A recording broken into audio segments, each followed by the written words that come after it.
Hi, I'm Darlene with Digital Photo Mentor.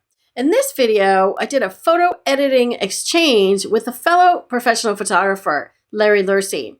We swapped images to see how we would each approach the editing process and what we could come up with on each other's images. It was a really interesting experiment. I think you'll enjoy the results and learn something along the way. Let's dig in.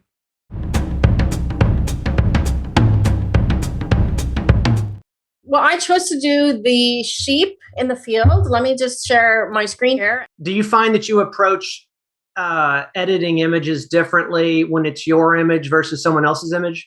No, I don't actually. I mean, my head is my head no matter what image I'm looking at. And when I do a weekly live actually on my YouTube channel where I edit subscriber images, and I talked about it the other day where it's like, okay, why am I doing what I'm doing, right? How do I approach an image?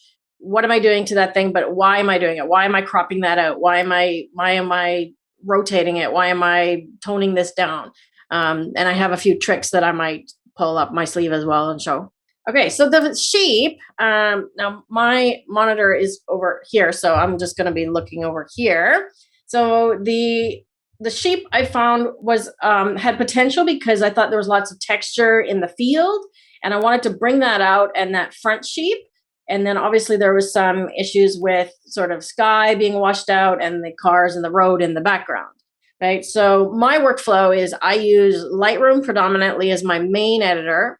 Then I will pull things into Luminar and or Photoshop, depending on how complex an edit. I'll show you what I came up with in Lightroom first. Okay, so that's my Lightroom edit. So I chose to go really dark. I darkened the sky down. I used some graduated filters, some radial filters, really punched up the texture on that sheep. And actually, I was able to successfully clone out the cars right in Lightroom. I thought I would have to go to Photoshop and use the patch tool or content aware, but I was able to use the cloning tool right in Lightroom. So there's the before. I cropped it in quite significantly as well. And let's see, that's my crop. So I straightened the horizon based on the road, cropped it in fairly significantly. And I didn't think that the sky added a lot to it because I wanted to focus on that sheep.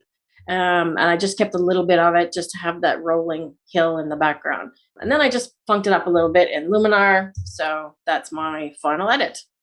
Very cool. So how does that differ from yours? They're not too far off, honestly. Oh, that's interesting. Okay, so here's where we started. First thing I did is went through and cleaned up some things. I cleaned up some of that little junk in the grass, took out the cars, kind of same thing, leveled it like you did. So I kind of made a lot of the same repairs. Then I took it into Luminar and basically punched up a bunch of stuff, brought in the sky, and sort of played around with the texture and the contrast. Ended up actually going with putting a little bit of a glow to it. As much as I love the things happening back here, I felt like they were kind of distracting as well. So with that in mind, I went with a sky that was better than what we had, obviously, but not distracting. Wasn't big bold clouds or I don't know about you, but I feel like so many times I'm tempted to, oh well, wouldn't it be great to have that giant sunset back there? But it's just not always appropriate. And so I wanted something back there, but I wanted a lot of this to kind of go away and just be these lines and textures and even the sheep to a certain extent. So I kind of went with a little more of a glow back here. And came up with that, which isn't too far off where you were. I left a little more space around it, but a lot of the same thought process, I think. And then I finally did a little levels to Punch it up. give it just a little more snap. Yeah. So yours is a bit on the cooler side. I added a lot of warmth to mine, so it's a bit oranger. Maybe make the image a little bigger because it's only filling half of oh, it sorry about that. Let's come in there. Yeah. away. Yeah, that's good. Yeah, interesting. So that was a fun one. So this was the base, and because I made a little bit of changes, I just wanted to show where we started. I did a few tiny tweaks first before I got going. I was a little bugged by that, and I wasn't sure how that was going to work. It ended up, in hindsight, it wouldn't have even made a difference. But I went ahead and did a little bit of a perspective and cropped in a tiny bit on it. So this was, again, the basic image, but kind of repositioned with a slight crop to it. So anyway, so the first thing I did was move that door up that way.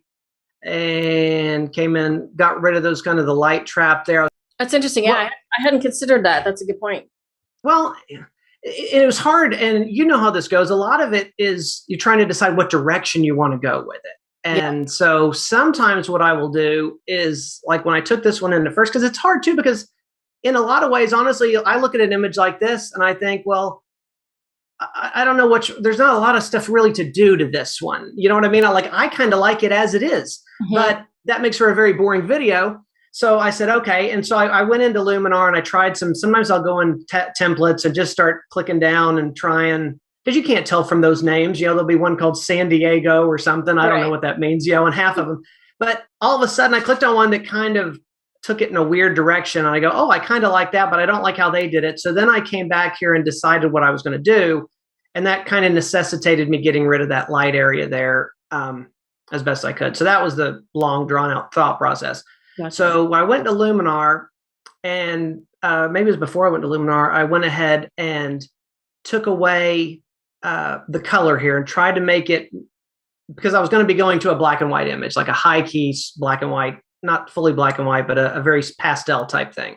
So I wanted to take away some of that rich color like that. And again, I knew it was going to be covered up, so I wasn't too worried about the exact tone and things like that. So here's all my Luminar junk in here. So I kind of went extreme here, and I threw some texture at it and kind of went with a little more of a blown out route with a kind of a deckled edge around it. And the full-on process would be, I would go ahead and probably print this on watercolor paper and maybe even deckle the edges around it or something like that. So that was kind of doesn't translate as well digitally, but I thought it would be beautiful on a watercolor to really enhance some of that texture. Yeah. And so it pulls out a lot of the darkness, but you still kind of have this nice leading line from the frames. You've got the contrast of this whole area on the dark. And the light kind of just bleeds in from the edge. And so I thought she kind of jumped out and was just a kind of a different take on it to try and push it in a different direction. So that's very interesting. Yeah, because I would not have, I didn't consider going with a high key version of it. So that's a very different take on what I did. So do you want to see my version? Sure, yeah, I'd love to see. So there's the original, and it was a little bit dark. So I think you probably punched up the brightness a little bit when you were doing your editing. Like if I look at the histogram here, where is it? Yeah, so it's a little bit on the underexposed side. So I did slightly punch that up. So I generally do a Lightroom edit first. So this is my Lightroom version. Like I said, I punched up the exposure so you could see the histogram is a little better, punched up the contrast. And I use a lot of radial filters and edge filters, graduated filters, right? So here I'm punching the exposure on her, darkening the edges in the background. And then I actually just punched up the skirt a little bit and added texture to it. So I use that texture and clarity selectively as a selective edit, as opposed to a global edit. I think I did do a correction on the door as well, but I definitely went darker than your opposite direction of yours. Right. And now that you've pointed out this little window in here, I kind of want to go in, at least tone it down. Mm-hmm. And then my final edit, I took it into Luminar and I applied a template that I have, which makes it sort of an antique sepia. And I could have done that in Lightroom as well with the color grading and so on. But I like some of the tools in Luminar. I'll use super contrast a lot. I use Mystify a lot, and I use the portrait tools as well. So I probably use the portrait tools on her to do some skin smoothing and so on. Yeah, it definitely brings light to the face. It's so funny because, I don't know how you were with these, but like I tried multiple things on some of these, and originally my first thought when I saw that, like when I got this image, my first thought before I started working on it is I'm going to go black and white and I'm going to bring it down and do more of a mysterious, moody type dark. And it wasn't until I stumbled onto that high key look that I went the other direction. But my first thought was go the other direction. But honestly, what I was worried about was there was between the dress and the door, I was like, boy, that's an awful lot of white that I'm not going to be able to do as dark as I wanted to go. And so that's when I kind of shifted directions. But you've kind of found a nice medium Mhm. between those two where it just kind of still has, like you said, that antique type look. But Yeah, you can see I smoothed out her skin quite a bit here, and I actually added grain in Luminar. So I used the film grain tool to add grain because I really like that sort of that antique look, right? And the sepia. So I used to shoot film and was a film shooter from years ago. So, and now that you've mentioned that, I gotta fix the verticals now. There we go. That's better. But again, like I said, this one to me was difficult because I kind of liked it how it was, and I kept getting to the point of, well, this looks cool, but it's not cooler than the original. That was very pretty though. There. Anyways, what do you got next? It's interesting that we both chose sort of like a old setting, right? The one you chose for me was Italy. So where is this, by the way? I'd love to know where this was shot. I think it's called Glastonbury. It's like, I don't know, maybe supposedly I think it's where King Arthur's remains were found at some point. Which, I don't know if that's possible, but somewhere. It's like one of the oldest remaining churches in England. Gotcha.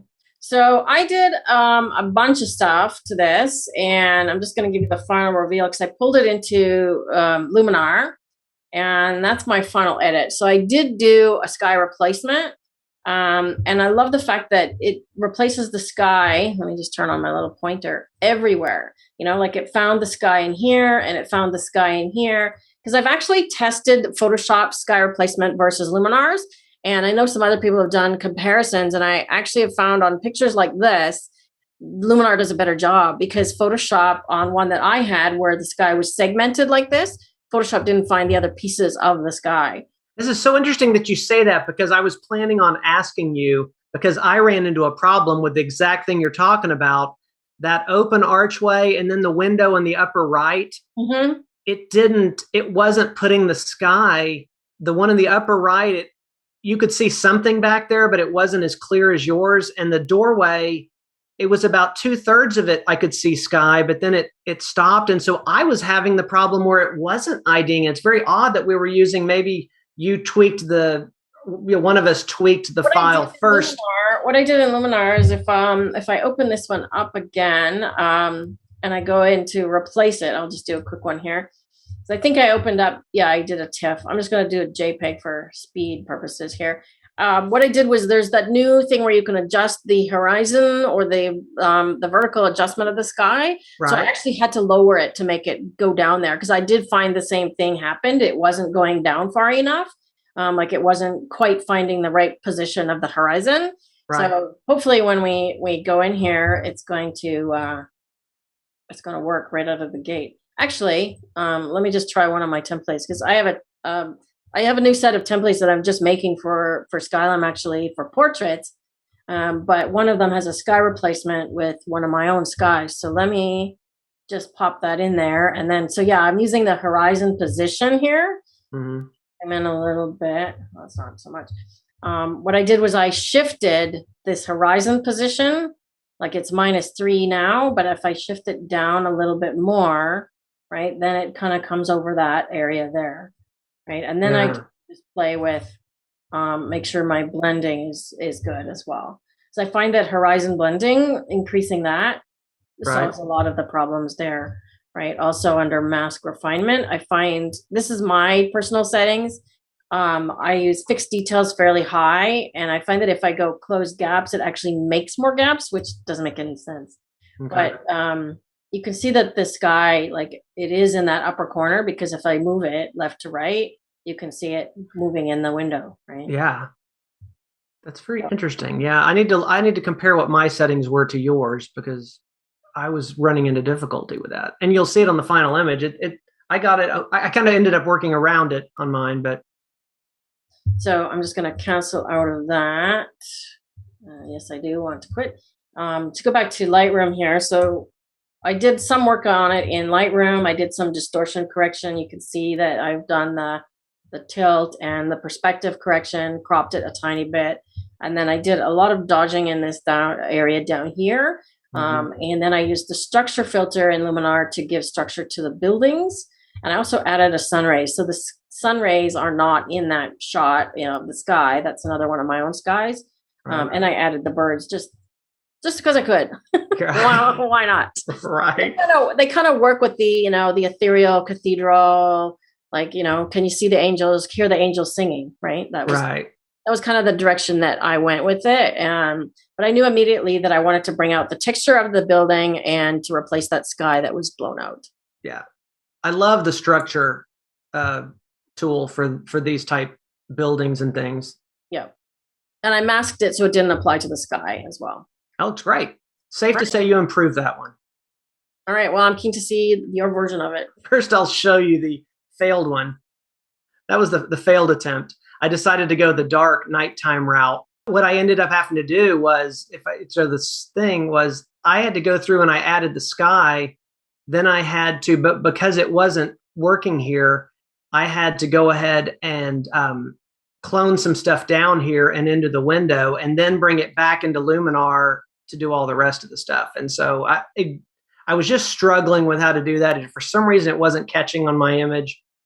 That was the kind of the failed attempt. And so I was okay with it, but it just kind of looked sort of silly. So I started over this morning on it and ended up with this one, which is much more in the realm of yours. It's very funny because obviously we both had to replace the sky. Yeah. But I put the light rays through here because I had this window that you can see it wasn't picking up the sky opening. And I go, oh, well, it would make sense if the sun was coming from over here. That I could have rays coming through here, and maybe this is some sort of a hallway down here, and that's why it doesn't have rays coming through it. So I put the rays up there much the same way. And yeah, that works. Yeah, so it worked okay. Again, kind of along the same lines, and tried to, because the dilemma, I'm sure for you, was for me, was having the bright blown out area, then the dark underexposed area. Yeah. And I did crop out that little bit at the top because it bugged me. There's that little triangle of white right up there. Yes. Yeah, I've got it kind of blocked with my screen sharing thing. But yeah, in the old one, in the rough draft one I showed you, I cloned that out. But I forgot about it on this one. Now it's going to bug me. But I found when I did the perspective correction, it actually removed it. So okay. Oh, yeah. So that one turned out okay, but that was a struggle. I spent a lot of time on that one. I just could not, sometimes it clicks, you're doing one and just the next thing, every step makes it look better. I always try to, when I do one thing, in whether it's Photoshop or Luminar or whatever, I'll try that. And then I always turn it off and on and go, am I at a better place now than I was a few minutes ago? And with this one, I just kept going, I'm not. It was better before. And so I just kept trying stuff. And that's almost the problem I run into, is there's almost too many tools that you keep trying stuff that you don't need. And then finally you kind of go, okay, this is the direction to go. And again, I went with a more toned down sky. It is funny that we both went with the light streaks coming through there. That's funny. Yeah, I do like the black and white conversion though. I think that really works on it as well. And maybe there's some merit in trying to work that night sky a little darker, because I did like that idea too. Yeah. As a side note, I wanted to try and see if I could make this work with Larry's image and doing a night sky, and this is what I came up with. I pulled the image into Luminar, and you can see that I've chosen a night sky with the Milky Way here. And just by using the horizon position, which in the newest version of Luminar AI is a little adjustment that looks like this, I was able to tilt it so that the Milky Way was at an angle and blend it in nicely so that it fit in with the rocks of the ruins here. And I was able to use the relight strength, which really helps to blend the edges. And it helps to make the image that you're putting the sky into, make it look more realistic, as if it was under those lighting conditions. So that's what I was able to come up with using Luminar AI on this image. Very cool. Where in Italy is this? It's Venice. That's the great. It is Venice. Okay. I was guessing, but so this was a really cool one, and I struggled with what direction to go. So this one, I kind of decided to go in a crazy direction. So brace yourself. Okay. You're probably going to hate this. Well, I did some funky stuff with it too. So it's like someone changing your children, though. Okay. So what I did here, what happened here? It looks squished. Yeah. So, well, I did squish it. I took it in and made it a square, but I didn't crop most of it. Most of it, I actually did a distort type of a transform without the Yeah. Not what do you call it when you're not? Color, yeah. Uh, so I actually scrunched it in and kind of made these go into more of a, you couldn't almost tell what they were. These lines started becoming more solid and almost just became one big hulking structure. So that was the first step. Then I went through and, of course, unleashed Luminar on it and kind of went this direction. I went with a sky in there, tried to warm things up a lot, and really kind of tried to play up the color and give it almost like a painterly type feel. I felt like that it caused kind of this beautiful warmth through here and kind of drew your eye down to this nice little story you've got going with the boats. And I also loved how it kind of made the flag stand out there. It's funny how when you're tweaking colors and working with, lookup tables and things like that, how things come in and out of focus, things that get stressed and not stressed. So I did that. I put another layer on top of it where I did a really super sharpened black and white. Oh yeah, kind of mode, like dramatic filter. Like this. Yeah. Brought down the opacity and put it like, what was I in soft light? I'll never get it back again. And must have been hard light. No, maybe a soft light. And put a little bit of an edge around it that way. And then I put a texture over the top to kind of play up that gold kind of antique type thing like we talked about before. And so it ended up out there. I saw this as something that you would print on like a metallic paper and kind of give that otherworldly type feeling to it.